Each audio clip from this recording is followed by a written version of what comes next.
Hey guys, welcome back to my channel Rewind Night. It's your girl Miss K. If this is your first time coming across my channel, welcome. Please be sure to subscribe if you like the vibe. Also, hit that notification bell so you know when I upload more videos like this one. Okay guys, so sorry for the late review on The Oval, the season premiere of season 2, episode number 1, called A Little Girl Talk.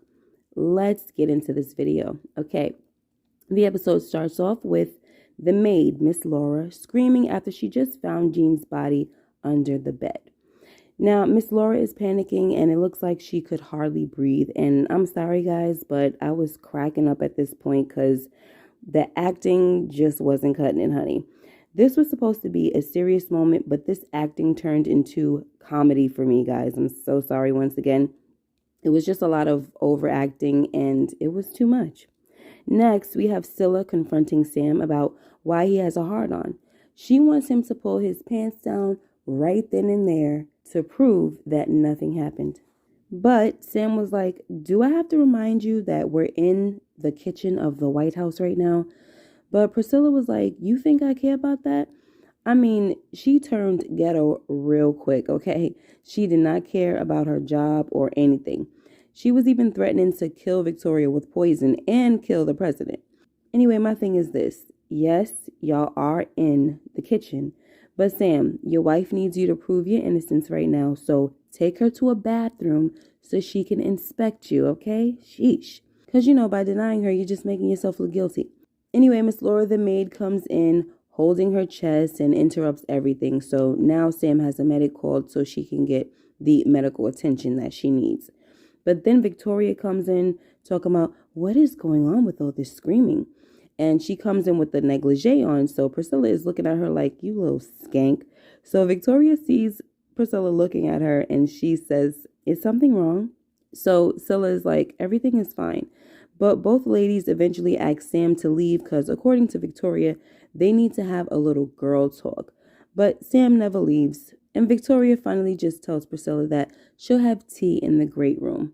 So all the while, Priscilla has tears streaming down her face, okay? This is just a pretty upsetting moment for her, obviously. And it's a little, it's humiliating too, because it's like this lady, she's a woman of power and she's thinking that she's sleeping with her man. So it's just a bad situation. And she probably feels like I can't wrap my hands around her neck like I want to. I can't put the beats on her. She's going through it because she has to really maintain her composure. Okay, so next, Maude and Gayle have a little conversation on the plane. And of course, Gayle is being her rude and disrespectful self. But Maude tells her that she will get her in line. And by the time she's done with her, she's going to be begging for mercy. But Gayle is taking this way too lightly, okay? So I do hope that she's in for a rude awakening. I'd also like to mention that creepy Jason is in the bathroom, and according to Gayle, he's been in there a long time. Next, Richard still wants Nancy to get out of the house, but Nancy continues to say, I'm sorry, and I'm not going anywhere. I'm going to stay here and love you. Nancy also tells Richard that he's not the cruel man that he's trying to be. But Richard says, you don't know what kind of man I am, just like I didn't know the kind of lying woman you were. So after Nancy apologizes for the 100th time, Richard says, who is the father? And again, Nancy tells him that she's not going to tell him that.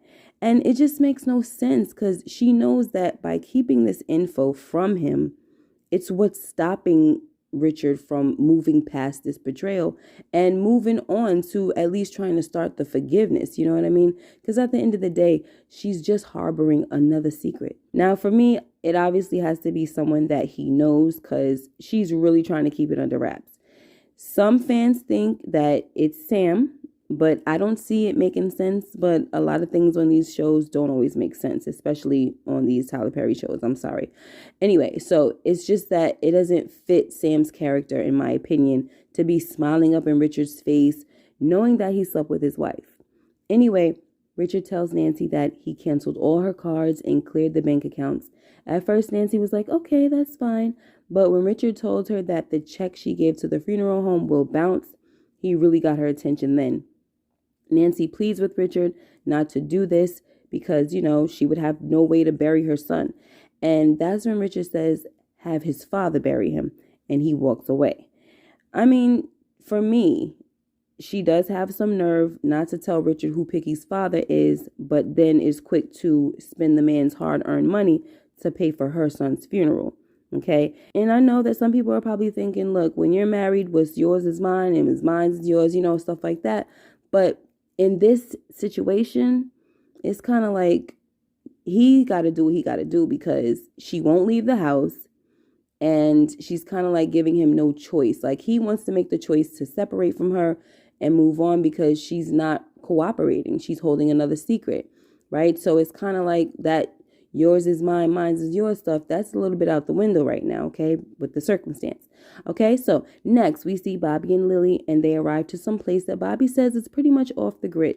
He assures Lily that they have not been followed and she's safe. But Lily is still a little on edge and isn't sure if she could trust Bobby. But I don't think Bobby will betray her. I do believe that he has her back. I think he really cares for her with his sweaty head. Did y'all see how sweaty his head was?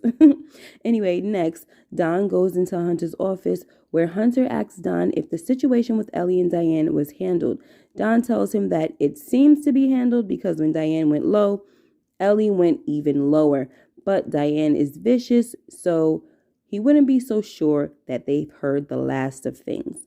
Also in this scene, I like how Don was being a little testy with Hunter.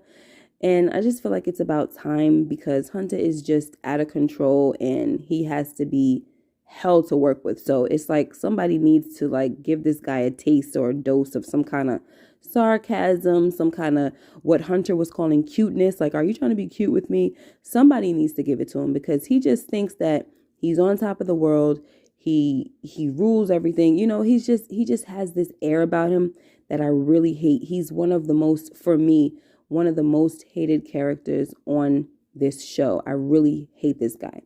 All right. Anyway, Victoria comes in to tell Don and Hunter how stupid they are because the situation with Max and Yuma has not been handled like they thought it was because Max is alive.